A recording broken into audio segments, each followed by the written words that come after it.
Mataram Islam. Anggota kelompok dari kelas 106. Yang pertama ada Bayu Prasetyo, yang kedua ada Lestari Permana Putra, yang ketiga ada Mahendra Ridho Prayogo, yang keempat ada Muhammad Kadafi, dan yang kelima ada Ridwan Nur Hafiz, yang terakhir ada Rizky Nur Fadli.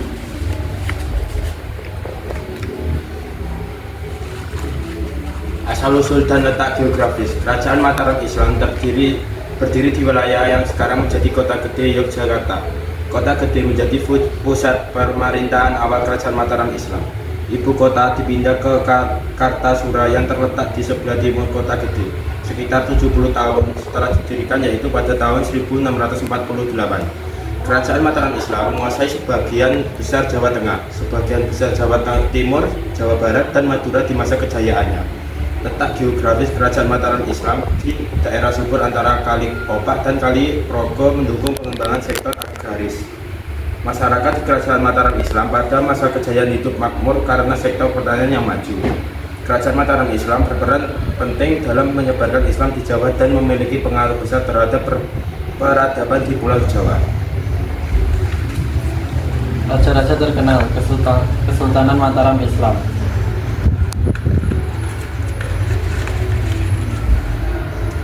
Penambahan Senopati atau Sultawijaya, raja pertama Mataram Islam yang mendirikan kerajaan tersebut. Ia bergelar Senopati Ing Alaga Sayyidin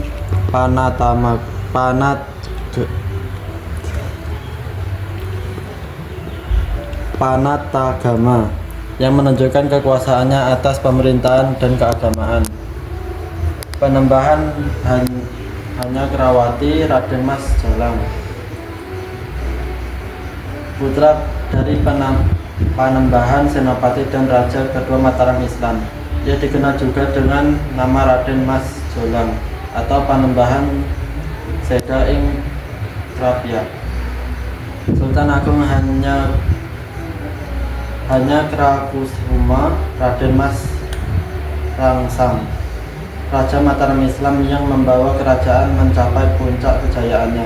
Ia dikenal dengan keberhasilannya dalam memperluas wilayah kekuasaan Mataram termasuk Jawa, Madura, Palembang, dan Jambi.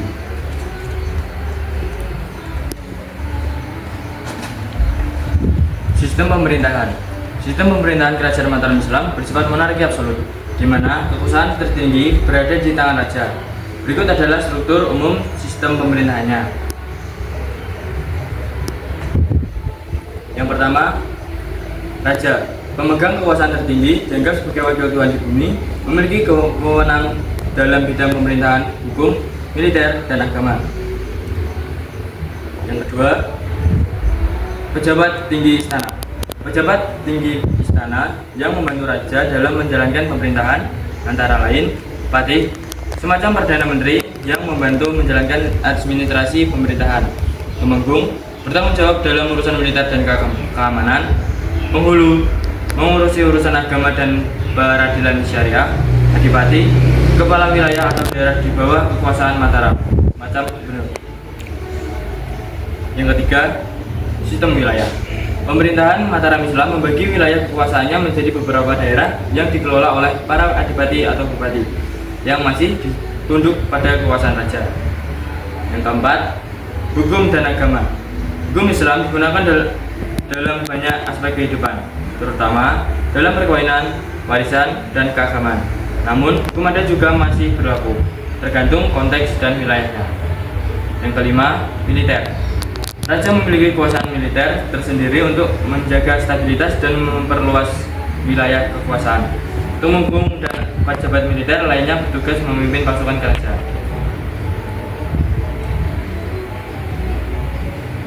Kehidupan sosial, ekonomi, dan budaya. Yang pertama adalah kehidupan ekonomi. Pertanian. Mataram Islam adalah kerajaan agraris, mayoritas rakyatnya bekerja sebagai petani. Padi menjadi komoditas utama. Perdagangan berkembang di daerah pesisir seperti Gresik, Jepara, dan Demak. Barang dagangan mencakup hasil bumi, rempah-rempah, dan kain. Kerajinan. Masyarakat juga menghasilkan barang-barang kerajinan seperti batik, gerabah, dan peralatan logam. Pajak dan upeti. Raja menarik pajak dari rakyat dan upeti dari wilayah taklukan sebagai sumber mendapatkan pendapatan kerajaan. Yang kedua, kehidupan sosial. Stratifikasi sosial, masyarakat terbagi atas bangsawan, ulama, abdi dalam atau pegawai istana, dan rakyat biasa. Peran ulama. Ulama punya posisi penting terutama dalam pendidikan dan penyebaran Islam. Gotong royong, nilai kebersamaan dan gotong royong masih kuat dalam kehidupan masyarakat desa. Yang ketiga, kehidupan budaya. Sinkretisme. Budaya Mataram memadukan unsur Islam dengan tradisi Jawa, Hindu, dan Buddha. Seni dan arsitektur. Berkembang seni sastra seperti babat, wayang, gamelan, dan bangunan seperti masjid dan gapura. Bergaya khas Jawa. Tradisi keraton. Budaya keraton, istana sangat kuat dengan tata krama dan upacara adat yang rumit dan sakral. Bahasa Jawa dipakai sehari-hari dengan tingkatan ngoko dan kromo yang mencerminkan struktur sosial.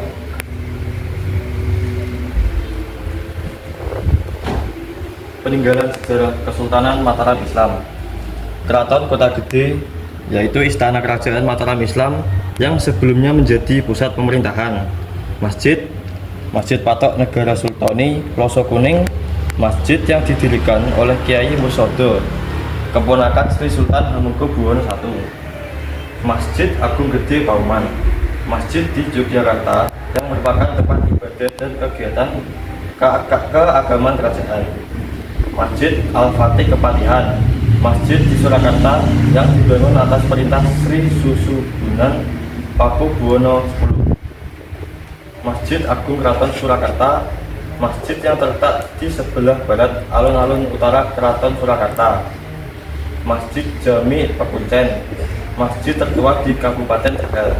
Makam, kompleks makam Imogiri, tempat pemakaman raja-raja Mataram Islam. Makam Kerajaan Kota Gede, area pemakaman di Kota Gede. Meriam, Segarawana dan Syuh Brata, meriam peninggalan Kerajaan Mataram Islam.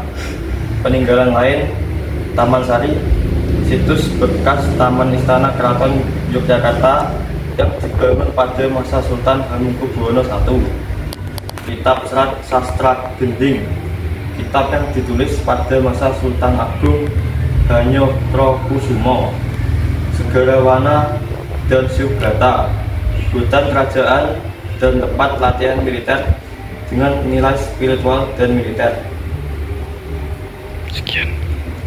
Sekian dari penjelasan kelompok 4 yaitu tentang Kesultanan Mataram Islam. Mungkin itu saja yang dapat kami sampaikan, kurang lebihnya mohon dimaafkan. Billahi taufiq wal hidayah. Wassalamualaikum warahmatullahi wabarakatuh.